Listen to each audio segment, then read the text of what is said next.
You've heard me talk many times about the concepts of building your own self-running agency. Indeed, I've got a book by the same name, and also my group coaching program is called the Self-Running Agency. So in today's podcast, I want to break this down and explore what exactly an agency that is less dependent on the owner founder, i.e. a self-running agency, what that looks like. Now, I want to just remind you that it doesn't have to be a pipe dream. It is completely possible to create your own self-running agency. So in today's podcast, I'm going to dig into the foundational components to build an agency that is less dependent on you. So let's dig in and let's get going. I'm Rob DaCosta, and this is the Agency Accelerator podcast.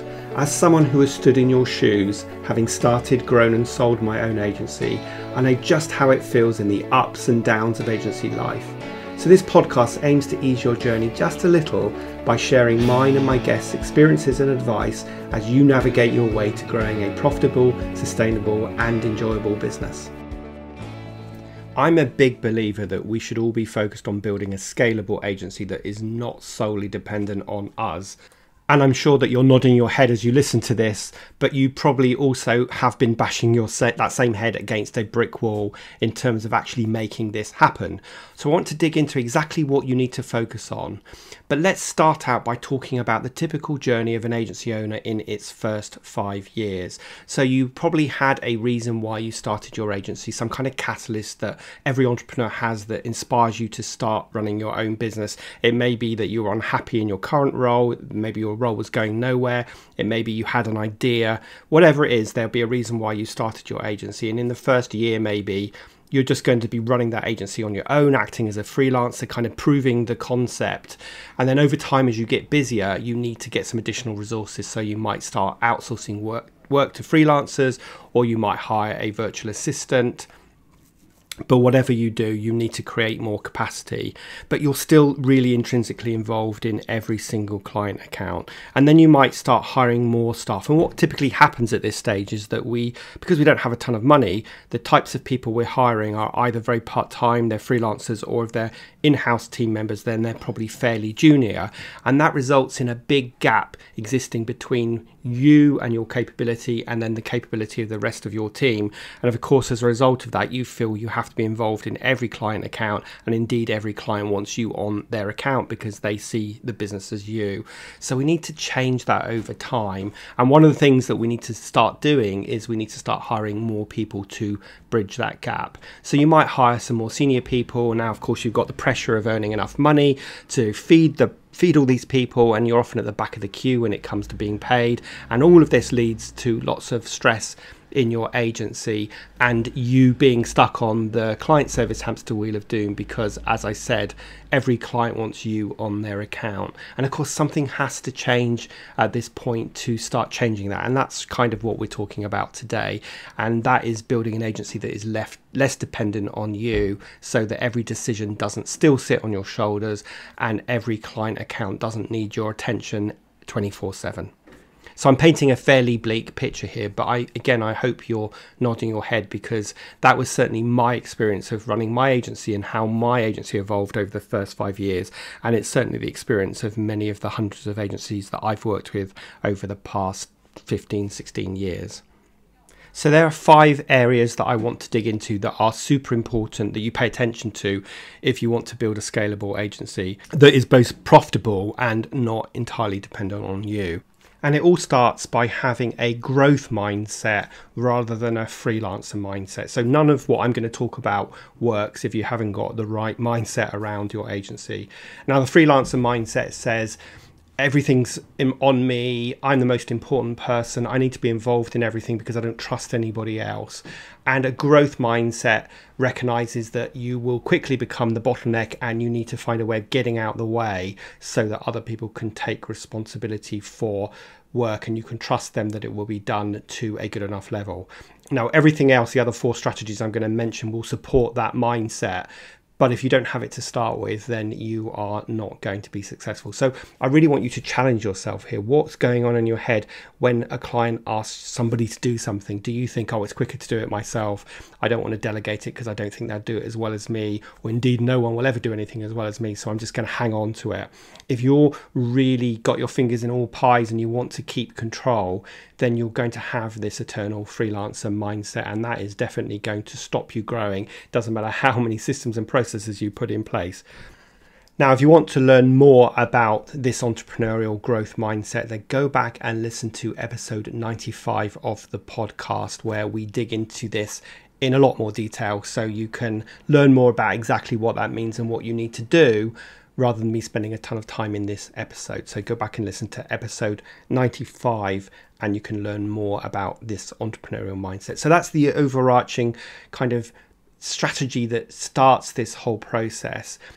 And the next strategy you need to put in place is to have a clear plan, because at the end of the day, if you don't know where you're headed, then at best you might go forward and you might be profitable, but you're never going to really know if you're reaching your destination. You're never really going to have those milestones to check off, and you're probably going to end up going round in circles and having that sense of taking one step forward and one step back. I always liken a business plan to planning out a card journey or a journey of any kind. If you don't know where the destination is on that journey, then how can you plan your journey? I know that sounds silly, but also once we've got an idea of our destination, then we need to look at a map and plan the route. We need to plan where we're going to stay overnight. We need to book the hotel. We need to make sure that we are stopping to fuel the car and also fuel ourselves, and all those other things. Now, of course, if you've got a sense of the destination but you don't have a plan, well, you might get to the destination in the end, but it's definitely going to be more painful. It will undoubtedly take you longer, and you're going to have a bunch of hiccups along the way, like running out of fuel and having nowhere to stay overnight because you didn't book anywhere, so you have to stay in the car. And that's what a business looks like without a detailed plan. So it's not just about understanding the destination, but it's about breaking that down and actually looking at the component parts along the way to reaching that destination. So my advice is always to have a 1 year plan, break that 1 year down into quarters, break the quarters down into months, and then take the monthly plan and put that into your diary. Now look out for episode 135, so 2 weeks from today, because we're going to be digging into the concept of a 90-day sprint and why 90 days is the right length to focus on in detail. So that's episode 135 coming your way in a couple of weeks' time. But anyway, that's the second strategy. So number one, having a growth mindset. And the number two is having a clear roadmap. So you and your team, if you've got one, have got a clear sense of where you're headed and how exactly you are going to get to that destination. So the next thing you need to do is start building a team. And as I alluded to in the introduction, often what happens is that we hire cheaper people, more junior people, because of course that's all we can afford. So my advice to you is to start hiring the most expensive people you can possibly afford and get really clear on their roles and your role. It's amazing. I do a lot of work with agencies where we are developing roles and responsibilities, and the first thing I always tell the owner is that you have to write yours as well, so that not only do you understand what you should be doing and you're focused on your superpowers, but your team understands what you're doing as well, so that we're not treading on each other's toes or identifying big gaps where things are falling through the cracks. So we want to put a team in place, and in line with that plan, we want to build an organization chart that shows when we're going to hire, what the metric is to start that hire, and who exactly we are going to hire. And my advice to you is always to hire the best people you can possibly afford, who are going to be able to take work off your plate. And that brings me on to strategy number 4, which is to put a really robust client management process in place so that your team members can give your clients a consistent experience and the overall client management isn't entirely sitting on your shoulders. So this is going to look like the client onboarding process, the first 90 days of working with a client, how we communicate our plans and what structures we use for our planning, how we communicate with our clients on an ongoing basis, and how frequently we have formal communications with our client. such as monthly meetings and quarterly review meetings and so on. So that's the client management process. But talking of processes in a more broad sense, one of the fundamental things that separates a growing agency from an internal freelancer agency is robust, documented and scalable systems.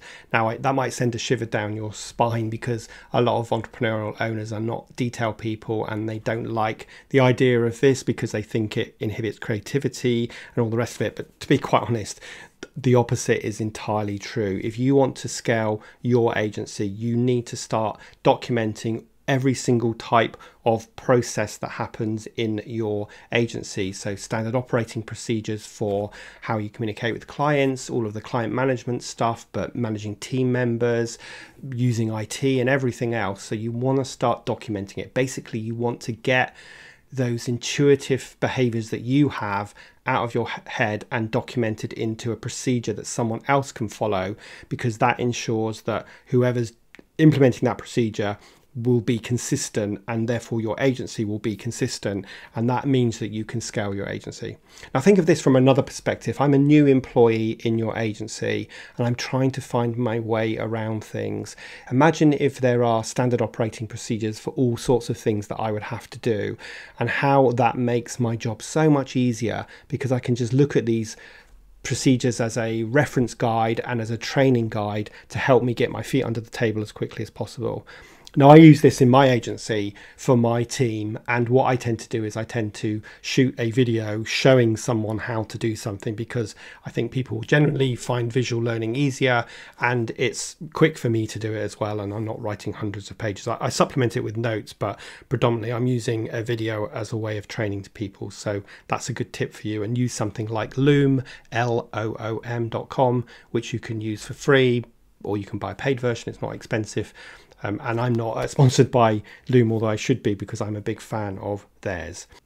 So that is the fifth strategy, which is to document all of your processes, create standing operating procedures so that your clients and your team members all get a consistent experience. So you want to think about your SOPs externally in terms of client management and sales and marketing, but also internally around how you manage your team members, how you onboard them, how you do appraisals, feedback, and all that rest of it, team meetings, so that it doesn't matter what team you're in or it doesn't matter what employee you are, you're going to get a consistent experience. And these 5 strategies together create a really good foundation for growth, and one that will enable you to step away but still be confident that the client or the team member is going to get a consistent experience because everyone's following the steps that I've talked about.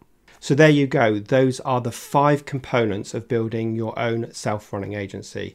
Now, I know I make it sound really easy when in reality it can be really challenging, especially to find the time to do all of this stuff because you are stuck on the client service hamster wheel of doom and you're probably working really long hours. So to help you with this, I'm running a live masterclass over the next couple of weeks entitled How to Be the CEO of Your Agency Rather Than a Lowly Paid Employee.